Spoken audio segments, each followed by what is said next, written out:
Fathers and daughters, we look at the relationships of parents and their kids, and when they hit adolescence, parents and their teenage kids are pretty close.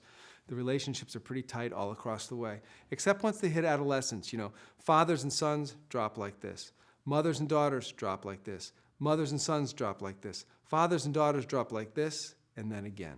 So there's a big gap that happens, and I think there's a few reasons for this. One is girls are hitting puberty. Their bodies are changing. Prior to puberty, many dads have the relationship with their daughters. It's very physical. They carry them, they hold them, they wrestle with them. All of a sudden, when their daughters hit puberty, dads don't know what to do. It's a little uncomfortable, so physically they remove themselves. The daughters, feeling their bodies changing, dad doesn't play with me anymore the way he did before, so is something going on with me. So they start to feel bad about themselves. Dads withdraw.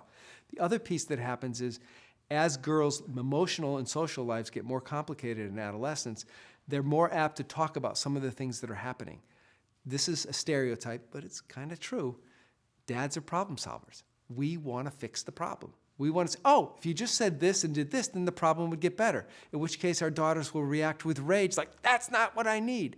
And conversely, moms are smart enough to go into the relationship and the daughter talks about it, and all they do is listen and empathize and say, that's really hard.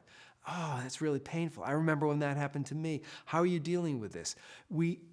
Moms sort of expand it a little bit, and that's what the daughters need. So for dads, there's two things. One is learn to listen more, problem solve less. The other things to do is, a dad told me this once. I was doing a workshop in Madison, Wisconsin, and he came up, the daughter was at the workshop with him, and he came up and he was in tears.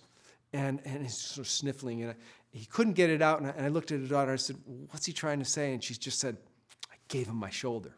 And I said, what? She said, when you're talking about that thing in dads and daughters, that was us. And she said, so I turned to him and said, Dad, anytime you want a hug or anything, and my friends are around or anything, just touch my shoulder, and I'll know it's the equivalent of a hug. At which point he reached over and touched the shoulder, and she said, see, he's just a big softie.